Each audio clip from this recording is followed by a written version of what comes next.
podcast. So we have the privilege tonight of having a unique presentation from our speaker, Hector Rivera. He has been a pioneer involved in providing identification services, advising parents, and training school faculty to support the interests and needs of gifted students in Puerto Rico. He developed the first research project on the social and demographic characteristics of gifted students and their families for the University of Puerto Rico. And as an advocate, he has achieved the acceptance of multiple laws for the gifted, including the Bill of Rights. Highlighting his years of experience working with this population, he authored a guide for parents and educators titled Gifted Students, Special Education on the Other Side of the Curve. And this book is actually published in Spanish currently, so that's a really cool resource for our Spanish-speaking families. And the title of his presentation tonight is Puerto Rico's Journey Advocating for the Gifted. So we're excited to hear all about that. If you can help me welcome Hector Rivera here with us tonight. Hello, Elizabeth. Hello, everybody. For us, it's a pleasure to be here, and also in the last conversation of this season. So I appreciate that. So it's a time to share knowledge, to learn about what you are doing, and also to share with you what we are doing in Puerto Rico over the last 20 years. Well, initially, we want to let you know what we did. I'm so sorry, Hector. Yeah, I forgot to hit record and then I hit it and then it announced it to you. I apologize. No problem. This is a summary.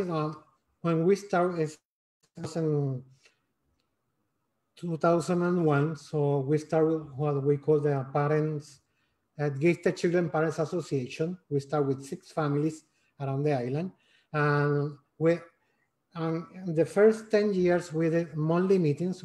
So we hold over 100 meetings on those years.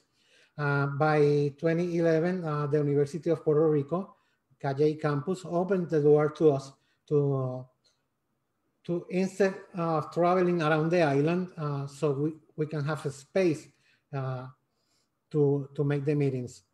Also, being in the university, we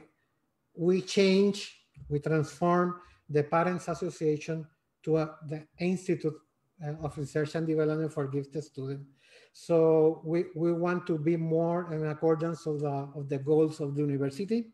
Then, in conjunction with them, in the 2012, 2 laws were approved for the internally gifted student. And then 3 years after that, we moved to San Juan to reach more people to the island capital. And by 2028, 3 years ago, 4 new laws were approved for the internally gifted students. So how we start? Well, we start like many other people. We have 3 ways to start. Once you start as an educator or working with education. Another way is to start like psychologists. And the third way to enter on this field is being a parent of a gifted child. So that's why we entered on this. By the age of 2, my daughter was identified as a highly gifted child. So the recommendation by that time was to enter to kindergarten at the age of 2. But we found the law by that time, the early entry was not available. So the only way to enter kinder is waiting up to reach 5 years old. So she was accepted as a special admission as auditing student, not for grading, just to socialize with peers. So she made the whole year. And when the years end, she was recognized for her achievement in every class she got, but cannot advance to first grade because her age. She was still 2 because she wants in July. So the semester here starts in August. So the school offered us to repeat kinder at the age of 3, age of 4, repeating again, and to be officially registered when she gets 5. So we found that it's not fair. We found that it's not fair when a student have a high achievement on his previous year, try to repeat them 3 or more times the same grade because of their age. So what we did, we were traveling behind her. She's now 21 and she's in her she just finished her 3rd year of a doctoral degree in aerospace engineering. So, and we're still working with a lot of students. So we have several achievements. So we divide the achievement in 2 ways. One, what we call the achievement with the government, and other achievement with the family and the students. So we got in those 6 year, 6 laws approved. One of them allow us to collaborate with the Department of Education. So we did a lot of work with them.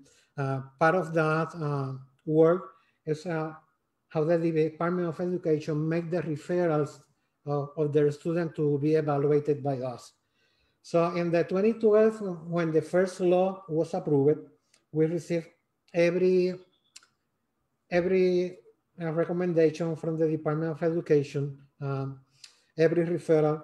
So by that time, our percent of effective identification was 14.7%. Then with the collaboration by the new law, we can increase this over a 64%. So making the referral procedure in combination with us, so make it possible to identify more students.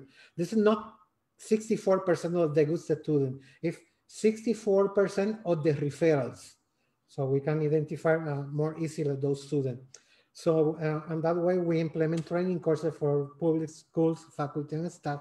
And during pandemic times when everything was closed, so we increased the training for parents, for students, and also for schools. The other way from the achievement was from the students. We got over 1,000 students registered in the institute from public, private, and homeschool students. We got more than about 140 cases of acceleration with 100% of effectiveness. Some of them were difficult, some of them were easy, but it's really effective to work with them. Also, another major thing is all the accelerated students that are now in college all have been in their respective honor roles. This means how effective the acceleration was with them. As part of this, I want to share with you a video. I call a testimony from one of those students, so you can know how acceleration in this case works. This is a girl who was accelerated several times, but I want you to hear her testimony. In 2nd grade, my teacher gave me the modules for the 3rd grade because I had finished doing everything. 3rd grade was like repeating grades because I went to another school. A small one. I told my parents my classmates didn't understand me well. When I skipped 4th grade and went to 5th grade, I could communicate better with my classmates and felt better overall. Classes were more challenging and I knew many of my classmates because they were my friends in 3rd grade. My grades got better and there were teachers that went the extra mile and helped me be more confident and learn more. In 2013, in 7th grade, I started taking classes at the University of Puerto Rico in CAGT through a program for talented students, thanks to an opportunity that the Institute for Gifted Children offered me. Without a doubt, it was one of the best and most gratifying experiences I've ever had. Every class was fascinating and I loved it. It was never a problem to take classes with high school seniors, and my professor and classmates were understandably shocked that I was 11 years old. On the first day of classes, the professor asked me who I was staying along with. I told him I was there to take the class myself. Cue the series of questions people always ask when they find out my age. I took classes there for 2 years, and it was awesome. My age wasn't a problem. I had many friends, and my average across all 4 classes was over 95%. When I skipped 8th grade age 12, classes had already started 3 months prior. It was difficult adjusting to what they were being taught because many teachers didn't explain to me what they had done those 3 months. I had both amazing teachers and teachers that didn't want me and explicitly said so. That first year of high school, I experienced what it was like to have a C for the first time. Every year, my notes got better and I graduated with an A average. I didn't have many friends, probably because we didn't like the same things. In ninth grade, they joked that I didn't have a childhood because I liked watching BBC documentaries instead of SpongeBob and because I was taking classes 6 days a week. They thought I was strange and a little unapproachable. I had many more friends in university and we had similar goals and interests, something that I never had with my high school classmates. In high school, my favorite classes were university courses we took because it belongs to a university and the high school is on the same campus. Overall, I struggled more in high school than I ever did in university. University was a walk in the park. The only thing I regret is not listening to the Institute and doing my senior year. I feel like it was a waste of time, partly because of Hurricane Maria and also because I feel like I didn't really do anything at school. We spent a lot of time out of school and teachers were absent a lot. In the end, I just did the 12th grade because I had never graduated before. I really regret that decision and I wish I had gone straight to university. When I was 15, the first year of my bachelor's degree was a little challenging, but that happens to everyone as they adjust. No one ever asked my age. In fact, a professor thought I was in my second year because of the way I conducted myself. I have many more friends now because I am in a space where I can share with people who share many of my aspirations and goals. Without a doubt, it has been the best year I've ever had. Thanks to a research experience in a laboratory with the Institute when I was 11, I realized I wanted to do things in laboratories. And thanks to that experience, in April of this year, I got a job as a research assistant. Honestly, I can't picture a me who didn't skip grades and had all those opportunities. Of course, I could never have overcome those challenges without the endless support of my family and the Institute who have done incredible things for us. It made me the person I am today, and I have no words to explain how grateful I am for that. Okay, well, that takes a lot of years of work. It's a pleasure to have students like Claudia. So we have a lot of testimony like her.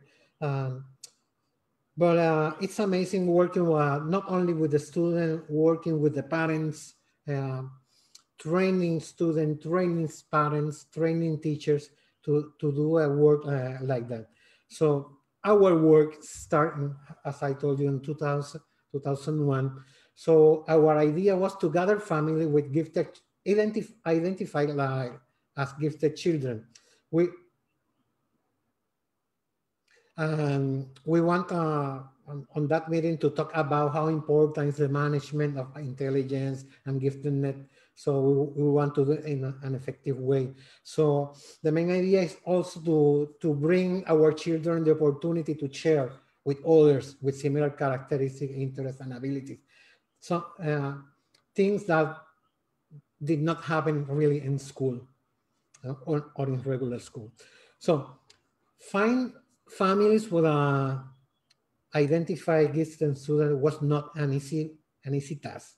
So we have to change because there are a lot of myths about our children. One of them, you may know it. If your child is smart, he or she will have no problem in school. There is no need for extra support. I think this is the main one. So family did not want to their children to be labeled or identified as gifted in school because a lot of bullying comes through. So we changed the invitation.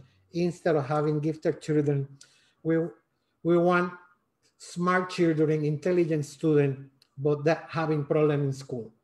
That's a way to get more family interested. Okay, I got a small son, I got a small daughter, or nephew, or niece, or grandson. So that he's very smart, she's very smart, but she was identified with ADD, hyperactivity disorder, behavior disorder. So we want to catch them. We want to get them to work really not necessarily with the problem but with the intelligence of the student. So after that, a lot of people came to us, parents and extended families, grandparents, godfathers, teachers, counselors, school directors, psychologists, and also the students were in our meeting. So we, by that time, we had over 1,500 families join our parents association. So what we found when we start working with them we found that more than 70% of our gifted students had misdiagnosis or are low achievers. Most of the misdiagnoses were ADD, hyperactivity disorder, defiant oppositional, autism, and other specific learning problems. So instead of being on the right side of the court, they were on the left side as a special education. Right now, the Department of Education in Puerto Rico report that they have more than 40% of their students are in a special education program. This is huge. This is almost half of our educational system. Half of the students are in special education. So we are working with them just to move students, to identify students that not necessarily are on the left side, but in the right side. So the parents meetings comes during this first 10 years. We travel to different cities around the island as a parent association. We create the group to support when the university opened the door to us. So we changed, as I told you before, instead of Parents Association to an Institute of Research and Development for the Gifted. So we got the similarity and goals. So we work with them teaching students, psychology and education student professor about how can we work together to develop our students. In that time, we proposed almost 30 bills for gifted. Most of them were approved anonymously by the Senate and the House of Representatives, but they are vetoed by the governors in turn. So after that, so we changed the approach. Instead of going to the legislator, we went to the governors first.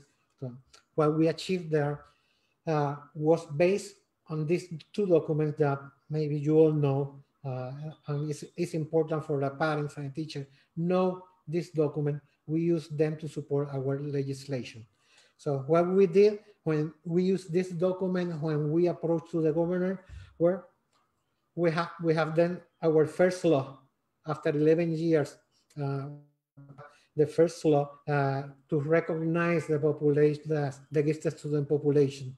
So by 2012, we got for the first time, that the gifted student is defined and identified in our public school. So by that year, we received our first fund to work with our students and families. Then we continue the advocating process in March 28th. The new educational reform comes to place and leave out our gifted students. So we have to work again to advocate so our gifted students were out of the system. So by that time, so we start training the students, training the parents to advocate for themselves.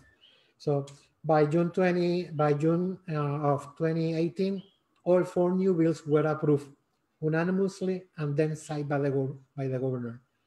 And also the gifted bills were the first amendments of the new educational reform.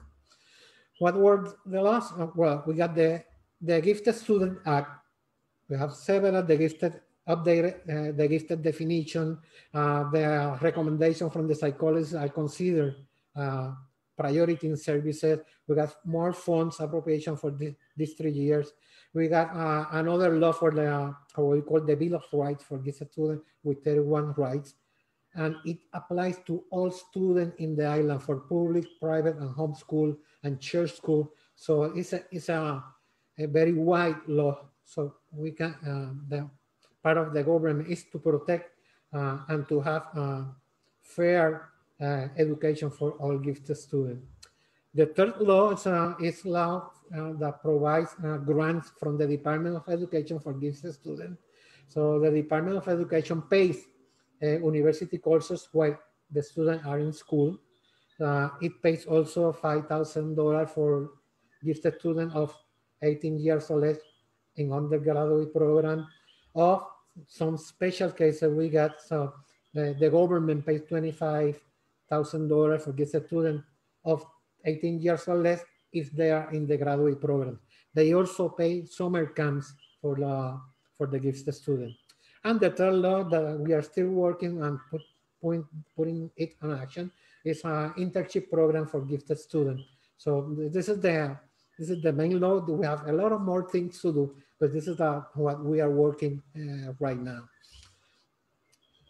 We found that the university here in the island did not have programs to train teachers or psychologists. So we developed our own certification program on giftedness. So we have 7 main topics and 3 more sessions. So the teachers and school staff can work with it. It's over 30 hours of training. This is more than we can get when they are studying at the university. Well, the new action plan includes the double twice exceptional student. We start without including them because we need to reach the intellectually gifted student, because the twice exceptional students were covered by other law, the IDEA law, the ADA law, the 504 rehabilitation law. They got a lot of protection from there, but intellectually gifted students not. So we'll start working with them. But when we found intellectually gifted student that had another situation, we continue to work with them. So, but instead of working with the problem first, we work with their interest and the strength first. We found that it very effective. So we want to keep their interest up. So avoid to minimize low self-esteem, poor performance, or lack of motivation. So if we focus on problems, as I told to the parents, we lose them. Then we use 3-step approach. First one, the first step is identify what's missing. This is when we ask the parent to search for information, to research the research, see what the research are saying. We also present the parents the Nation Deceive and the Nation Empower reports, and we ask parents to read and read. This is very important. So there is no other way to learn more about our student if you're not reading. The second step is education. We as parents, we have everything we touch to self-educate. Do not wait for others to educate. Self-educate, then you can educate others, starting with your family, with your politicians, your legislators, your neighborhood. It is important that everything knows what's happening in our families. And there, try to insert this topic in schools and universities. That's a part of education process that we are doing over these 20 years. Then, if you identify what's missing, then you are self-educate, then you can advocate. Okay? Because, in the advocation, organization must educate families. That's what we are doing on these 20 years. Also, when the project law are on the Senate and the House of Representatives, our students went there to advocate for their own rights, and families went there to advocate for the rights of their children. So families, students must be involved and helping the different organizations you got in the state. Parents and families must be there and part of the group. We also ask to the family what we call a gifted power. If you got one child, that child has 1 parent, 4 grandparents, 2 godfathers, maybe 6 uncles, and maybe 28 uncles. Imagine what power is.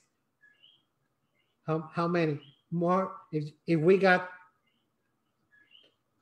1,000 gifted students, that could represent 30,000 votes. And in an election that a legislator won for 2,000, for 3,000, 30,000 means a lot. That's what we call the gifted power. But for that power, we have to educate ourselves. So this is a guide for parents that I wrote. It took me about 10 years, because when I start writing, there were no option for gifted students in Puerto Rico. And since we were working with the families and the government, so I have to make a lot of change of the book. So if any person want to order that, can do it via PayPal, using my email, or in Puerto Rico using what we call ATH mobile. So yeah, and my phone number. This is right now this guide is in the Spanish edition. So during this year and next one, I plan to put that in an English edition. Okay. So well, that's all for now. I think it's like a ice cream store. You have 40 flavors, and we want to put some taste of them what we are doing in Puerto Rico. It took a lot of time, a lot of years, a lot of efforts to have. Right now, we have more than 1,000 gifted children registered and around the island from all the educational system. Thank you, Hector, for sharing what's happening in Puerto Rico. I am just so impressed. Like you said, it didn't happen quickly. It took a lot of perseverance. You said it took 11 years of working hard to get some laws passed. And I think that, you know, sometimes when we don't see things more immediately changing, it's easy to give up. But to keep fighting for what you know is right for these students. I'm so impressed with what you have happening in Puerto Rico. For those of you joining us on Facebook, if you have questions for Hector, please put those in the comments and I will read those and we'll go over them. But I just had a few things that I noticed and had questions about, and was just thinking about how things are here in Colorado. I know we have people joining us from all over the world, but just thinking of gifted education here in Colorado as well. I noticed the myths that you were talking about, that they're smart, they'll be fine. I think we've been working on gifted education here in Colorado a lot longer than Puerto Rico, and we still struggle fighting those myths. And so unfortunately, I'm not sure if they ever go away, but it's important to teach people the truth. And I thought it was really neat how you reached out to people saying, my child's intelligent, but they're struggling in school, or there's a problem in school. And the change in response that elicited, because those myths can be powerful for what people believe. That's right. You're right, Elizabeth. Also, part of the training, I can say that we did to the parents, is to face the questions the school have. There are a lot of myths behind those questions. So we teach the parents, well, you will find this question, they will ask you this question, you have to answer in that way. You got the answer on this book, on that page. So it's important you to read to defend your own son. That's so powerful. And I was just thinking of, in the United States, we call it grassroots effort, but going straight to the children and the families to empower them to make the change. Because if we wait for someone at the top to care about it or do something about it, we may be waiting forever. That's a really interesting way to start all of this work that you did. Can you tell us more about that? Yeah, well, another thing we also do with students, we are getting them on our own trainings. We got trainings about social and emotional development for students and for parents. We also did a lot of academic workshops, but based on their student interests, with a language workshop and engineering workshop at different age level. So we mix students with different ages also. We can have, let's say, environmental engineering workshop, and we can have students from 5 years old up to 18 years old. So because they have their own, the same interest. And then on those meetings, we start empowering the students. So not only to teach something, but to get together. And when we ask for them, do you want to continue to have this kind of training, this kind of workshop? They always love it. So when they go to the legislator, they say, okay, the Institute is doing this with us. I'm learning this. I want the Institute to continue working with us. So also the parents see it's a huge difference when the student gets for the first time in the institute and what the student is progressing during the years. Not only academic, but social, emotional, and the way they are conducting the behaving themselves. There's a huge change in families. Awesome. I think that's so powerful. You know, it's interesting because as the Colorado Association for Gifted and Talented, you know, we're a nonprofit that tries to work from the top down, but something we do is we hold our conference and conversations with CAGT to get the information to the people who can really make the difference. And I liked the idea of the power of gifted and those votes. And if we educate these people, then they can get people who can make these decisions into the right seats to favor these students and what they need. One of the meeting we did one time in a year is a meeting for grandparents and uncles. Instead of having the student and the family, we have meetings because they take care for their own grandsons most of the time. So it's very important for us that they know what they are dealing with. So the parents can find support also from the grandparents. That's amazing. I think we can learn a lot from that, knowing about the culture, what adults are involved in this student's life, and how can we empower them as well and not just depend on a parent or guardian to be the ones advocating for these students. That's awesome. I also noticed that you talked a lot about acceleration. Is this one of the focus strategies that you do in Puerto Rico? I feel like here we don't use it enough maybe sometimes as we should. And I know that the testimony you showed was so powerful of how that changed her life. Is that something that you really focus on? Well, we have a problem that we don't have teachers training on gifted. So the university did not train teachers. So while we are training the teachers, we got one option. So the teachers, what we ask for them is to be sensible and flexible when we recommend acceleration. Acceleration, we know, is not for all students. We have over 1,000 students registered. So we have about 14 to 50% that we can recommend acceleration. So it's not for others. But when we recommend to that, we go for it. We go for it from the parents. We start also training from the parents because the first concern that comes to us is from parents' view.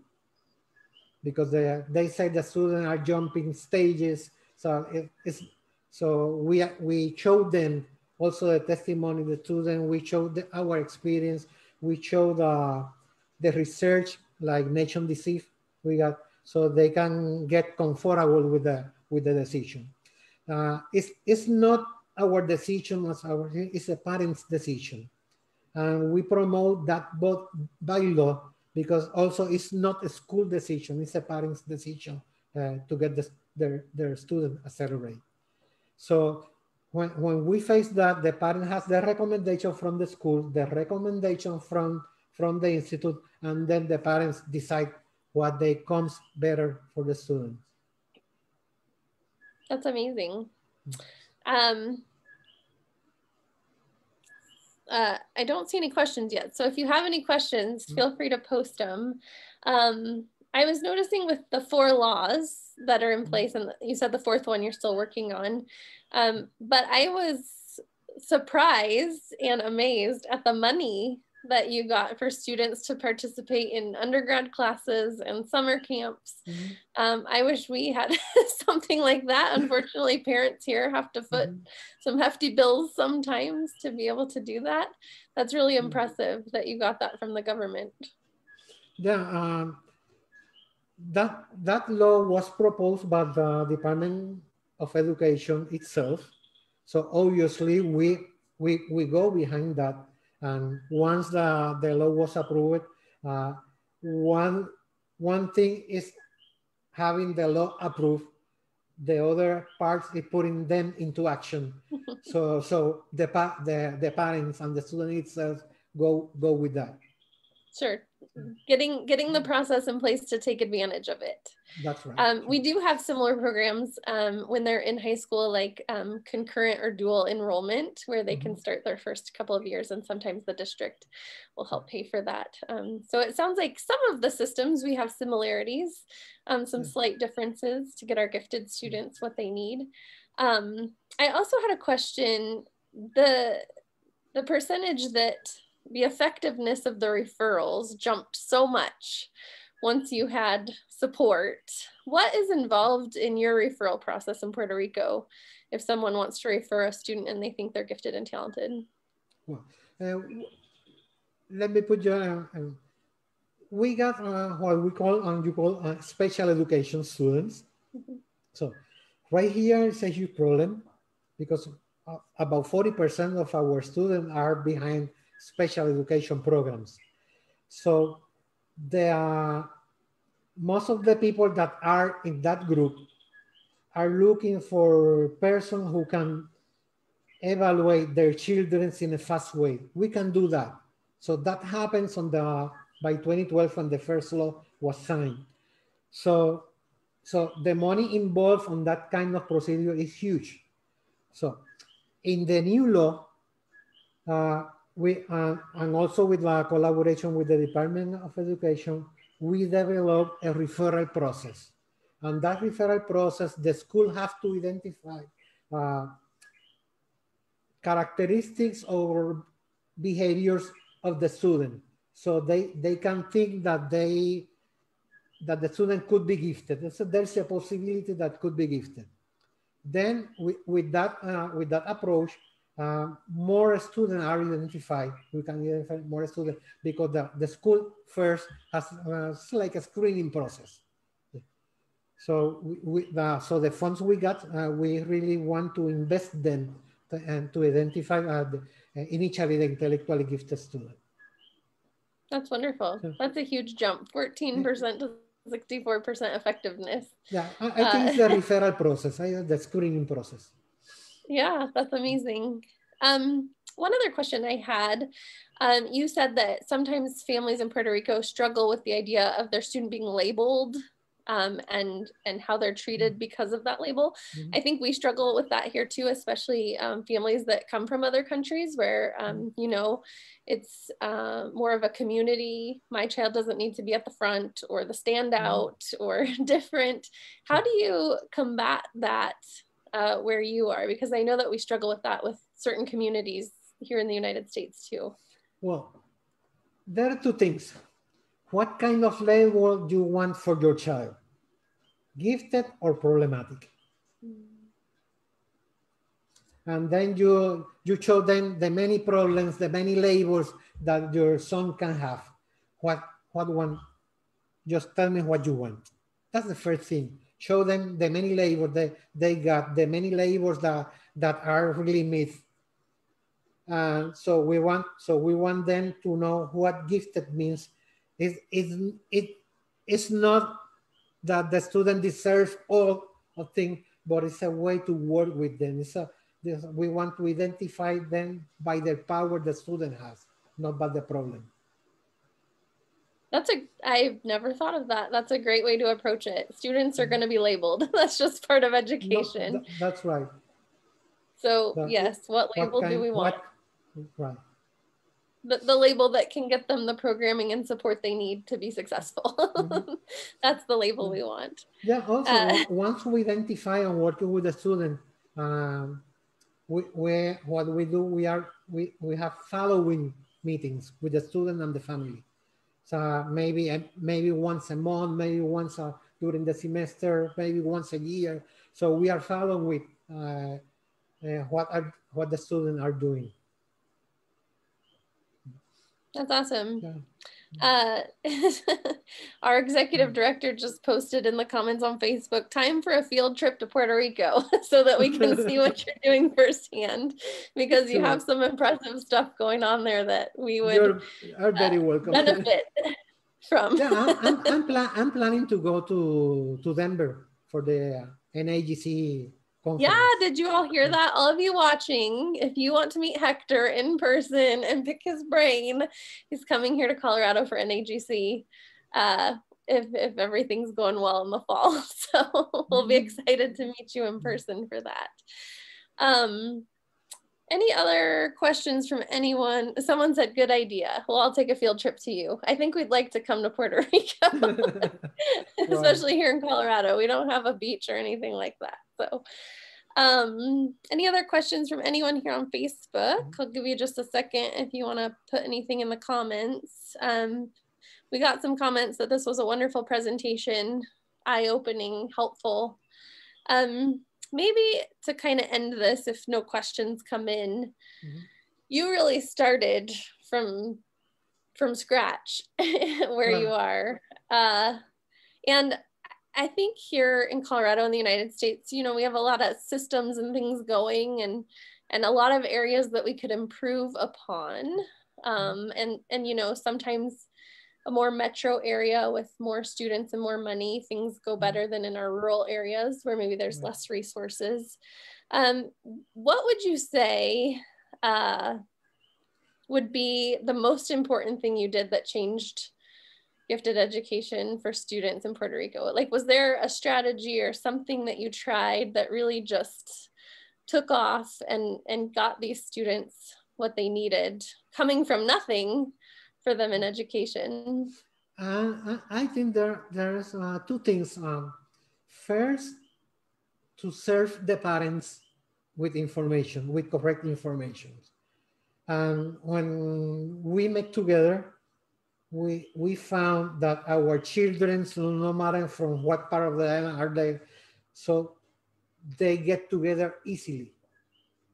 This is like if they were neighbors for 10, 20 years. So they get together. So we found very strange because some of our parents, they have some students that did not share with others in an easy way.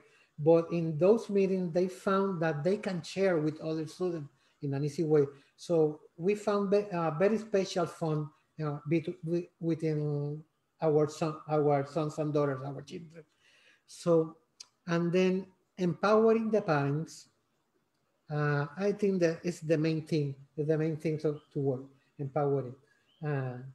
What we did here is not an easy task.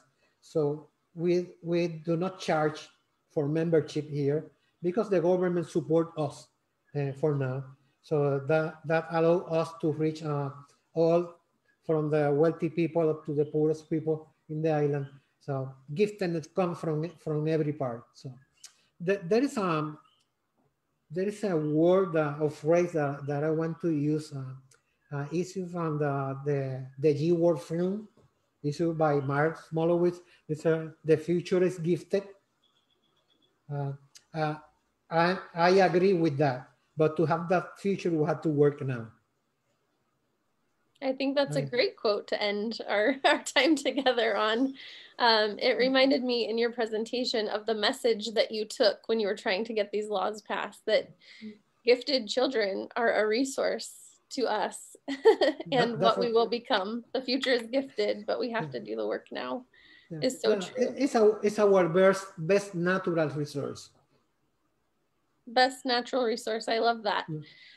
I think that we could incorporate that into when we're advocating for our gifted students here, that we can't be so focused all the time on the students who are struggling or we're trying to fill a gap, but we need to take care of our best natural resource. I love that. Well, thank you, Hector, for joining us tonight. This was so enlightening, and I'm so impressed with what you guys have going on in Puerto Rico. I'm sure all of our viewers here tonight are too. And then hopefully we'll see you at NAGC in November and we can all meet in person. Just a reminder to our viewers, if you're still with us, we will be back August 3rd with a whole new lineup of new experts and speakers joining us for conversations with CAGT for season 2. So you might want to mark your calendars for that so you don't miss it. But I hope you all have a wonderful summer vacation. We're going to take a little break and we'll see you guys in the fall. So thank you, Hector, so much. Okay, thank you. I want to thank also Mrs. Rosa Medina, who make the contact with you and us. Okay. Yes, one of our board members, Rosa Medina, who also runs our Spanish Facebook page. So if you haven't gone to like that and follow that, do so. She put us in connection with you so that we could hear all about what's happening. So definitely. Thank you, Rosa, if you're watching. Thank you, Hector, for joining us. We'll see you all in the fall.